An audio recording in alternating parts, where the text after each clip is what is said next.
Good morning students. आज के lecture में हम सोशियोलॉजिकल स्कूल ऑफ जूरिस्प्रूडेंस पढ़ेंगे।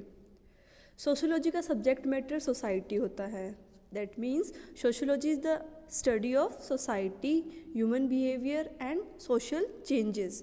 सोशियोलॉजी में हम सोसाइटी को पढ़ते हैं, ह्यूमन बिहेवियर को पढ़ते हैं और जितने सोशल चेंजेस होते हैं उनको पढ़ते हैं। और वहीं हम जूरिस्प्रूडेंस में क्या किसके बारे में अध्ययन करते हैं? Jurisprudence is the study of law, कि लॉ का कैसे इवॉल्व हुआ, लॉ क्या है, तो and legal aspects of the thing.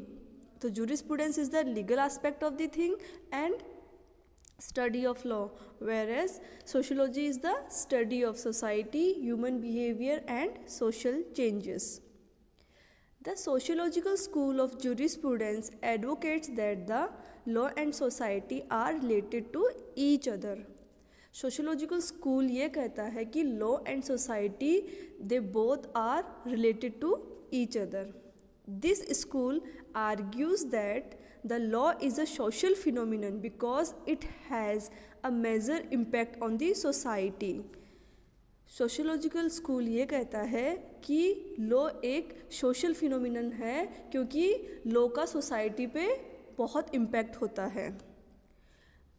Next, the main features of sociological school of law are. अब हम पढ़ेंगे कि सोशियोलॉजिकल स्कूल के फीचर्स क्या क्या है.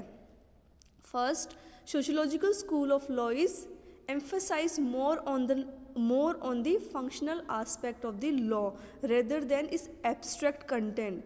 इसका मतलब ये है कि सोशियोलॉजिकल स्कूल ने ये बताया कि लॉ का क्या काम है, इसका फंक्शनल एस्पेक्ट पे पहलू पे ज़्यादा इम्पोर्टेंस दी है, ना कि उसमें उसके कंटेंट क्या है, लॉ का कंटेंट क्या है, इस पर इम्पोर्टेंस ना देते हुए उसके लॉ के फंक्शनल एस्पेक्ट पे इम्पोर्टेंस दी गई है. नेक्स्ट है, they consider law as a social institution essentially interlinked with other scientist and they direct impact on the law and society with its formation according to social needs. Sociological school में society law को एक social institution माना गया है कि ये एक social institution है जहाँ पे लॉ को अदर साइंसेस से लिंक किया गया है, जैसे साइकोलॉजी, फिलोसफी, और लॉ बनता है according to the social needs. Law का कैसे फॉर्मेशन होता है? एज पर the social needs. Sociological school completely neglects positivism, that is analytical school के जो थॉट्स है उसको नेग्लेक्ट करता है. ये कहता है, एनालिटिकल स्कूल क्या कहता है कि law is the command of sovereign. Sociological school इस चीज़ को नहीं मानता और ना ही हिस्टोरिकल स्कूल के एस्पेक्ट को मानता है, जो ये कहता है कि कस्टम्स वगैरह से, पुराने लॉ से लॉ बनता है. सोशियोलॉजिकल स्कूल इन चीज़ों को नहीं मानता. नेक्स्ट है, sociological jurist describes the perception of the law in different ways like functional aspect of the law. Sociological school के जो जूरिस्ट थे उन्होंने लॉज के डिफरेंट एस्पेक्ट बताए. जैसे लॉ का एक फंक्शनल एस्पेक्ट भी होता है कि मतलब लॉ का क्या काम है, ठीक है, कि जो कोर्ट्स की रूलिंग होती है वहाँ से हम लोग को कैसे डिस्क्राइब करेंगे. लॉ को हम डिसीजन ऑफ द कोर्ट्स भी बता सकते हैं, कोर्ट्स की रूलिंग भी बता सकते हैं. तो इन्होंने रियलिस्टिक अप्रोच को अडॉप्ट किया है. The main exponents of the sociological school of jurisprudence are Montesquieu, Auguste Comte, Albert Spencer, Ihering, Ehrlich, Duguit, Roscoe Pound, etcetera. The French thinker Auguste Comte is regarded as the founding father of the sociological school of law. So who is the founding father of the sociological school of law? That is Auguste Comte. Now in our next topic we will discuss what were the reasons for the emergence of sociological school. First is, in 19th century witnessed a big shift from individual to society as a result of laissez-faire doctrine.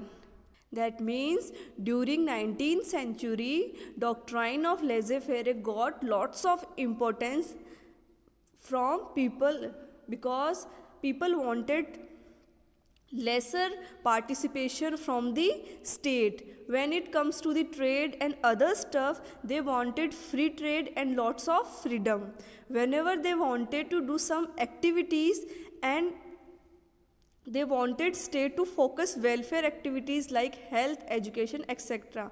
मतलब 19th century में लोगों ने क्या किया, they adopted the doctrine of laissez faire, जो कि जिसके according ये होता है there should be minimum interference of the state. इसका मतलब लोग चाहते थे कि स्टेट का कम से कम पार्टिसिपेशन हो ट्रेड एक्टिविटीज़ में, और जो भी वो काम करना चाहते हैं उसमें स्टेट का कम पार्टिसिपेशन हो, और स्टेट को फोकस मेनली किस चीज़ पे फोकस करना चाहिए, वेलफेयर एक्टिविटीज़ जैसे हेल्थ एंड एजुकेशन. तो ये एक रीज़न था कि सोशियोलॉजिकल स्कूल इमर्ज हुआ. Second, welfare aspects like health, education, etc. became concern of the state by 19th century due to laissez-faire doctrine. ये हम डिस्कस कर चुके हैं कि अब क्या हुआ कि 19th सेंचुरी में लोगों ने रिवॉल्ट किया कि they want minimum interference of the state. तो फिर जो स्टेट का जो मेजर कंसर्न था वो क्या हो गया इस डॉक्ट्राइन के कारण, वेलफेयर एक्टिविटीज़. इसके कारण लेज़े-फेरे डॉक्ट्राइन के कारण वेलफेयर एक्टिविटीज़ में स्टेट का ज़्यादा कंट्रीब्यूशन होने लग गया. तो that was the second reason for the emergence of sociological school of jurisprudence.